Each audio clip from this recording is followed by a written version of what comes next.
Hey, what's up, y'all? And of course, welcome to another beautiful alternative factuals video. See, I'm making more effort to make sure this comes out on time and all that jazz, but also it is the fall season. So all of these shows are going to start circling back around. Like on Friday, there's supposed to be a new Teen Titans, I think the first couple episodes of season 2.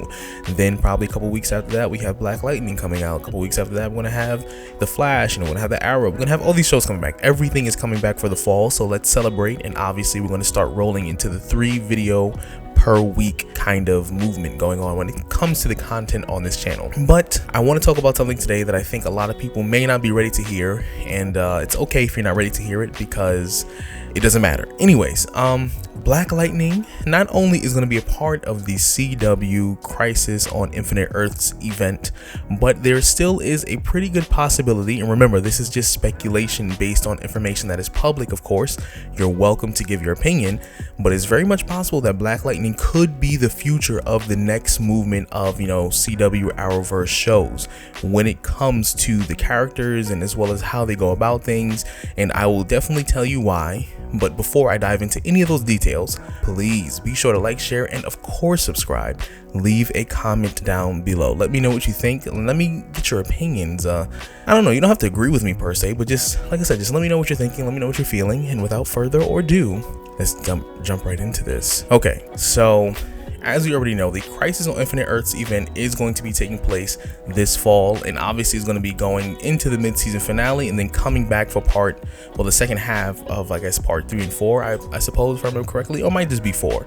But either way, it's going to run all the way into the season finale, which is a 4-episode crossover. I believe 5 it might be, but a lot of this stuff is still in under development when it comes to this whole massive event. But nonetheless, there is a huge event going on, Crisis on Infinite Earths, something that they've been kind of hinting at for the last 2-3 years when it comes to the CW Arrowverse. Now, I'm going to just straight off the back tell you that yes, Black Lightning has a really huge possibility of leading or being the new face of the CW Arrowverse for a couple reasons. And one of those reasons is, in the comic books, he is not brand new to leading his own specialty team. I believe it was initially Black Lightning came into this whole kind of speaking role in December of 1979. That's when he met Superman and all that jazz. So that was in the Justice League of America. That's when he joined the Justice League, or actually became a part of their consortium of heroes in which they can call on in order for them to be able to have a reliable team of people.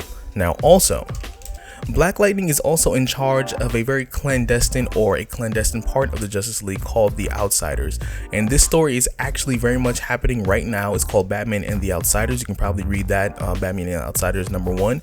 It actually was on sale and was released on May 8th of 2019, so something that just came out relatively recently for the most part. But this comic stars Batman, Black Lightning, as well as Kitana. Now, much to a lot of people's not really surprised, but a lot of people are well aware of this, that Black Lightning has been in charge of this group because Batman has designated him as the leader for a couple of reasons. One, Black Lightning is a powerhouse in DC Comics. Remember, the TV show does not depict his full power properly.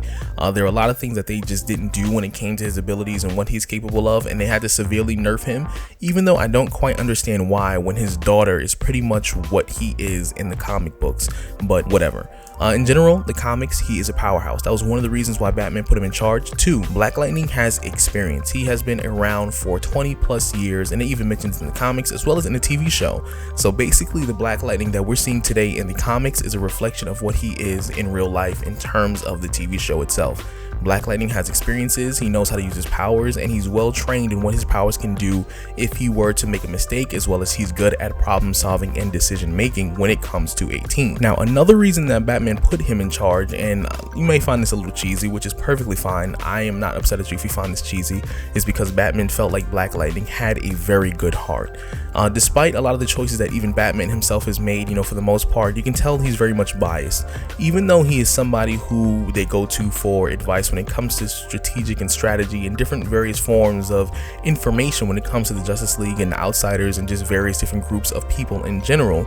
For the most part, Batman is a very cold individual when it comes to a lot of decision making, and he puts people in charge of certain groups that he does not want to kind of operate the same way that he does when it comes to him and Robin, or the various forms of Robin, or Nightwing, or even the Justice League and his decision making and some of the choices that he makes behind the scenes. So he put Jefferson in charge because yes, Jefferson can make those hard choices if need be, but for the most part, he has a good heart, he's experienced, and he's powerful. So he has the big three when it comes to putting someone in charge of a group, and as well as Jefferson is highly intelligent. Remember, he's a part of the Olympics, as well as he was a straight A student all the way through college, and he definitely has what it takes to have the decision making and, you know, mental capacity to break down problems into really small increments and really dissect situations in really quickly I guess in a small increment of time, I guess. So don't knock Black Lightning, he definitely can lead the team. Now that I've kind of explained the background on why I feel like he's qualified, this is why I also think the CW might take that route. Once again, what I'm saying right now is not an absolute fact. I'm not saying that this is absolutely going to happen. I'm saying this is a very strong possibility. Alrighty then.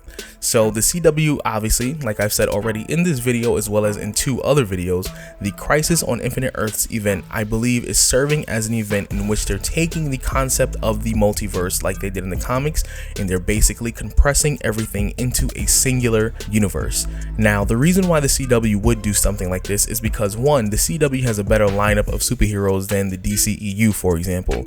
Now, imagine taking shows like Supergirl and Legends of Tomorrow and The Flash and Black Lightning and The Arrow and Batgirl and all that stuff, all these shows that are coming together on the CW. Imagine condensing all of these characters, every character that exists in each of these shows, into a singular universe. Basically, you would have the entire Justice League pretty much, and then some. So you would have Superman, you would have Supergirl, you would have Batwoman. Batman does exist in the Batwoman TV show. We haven't seen him yet, we haven't even seen the show yet, but you get the point. The Flash, you have Wally West, you have Green Arrow, you have Black Lightning, you have Thunder and Lightning. It's just very much a lot of people are going to be existing in these different shows, and they're condensing it into a singular universe, much like the comic books.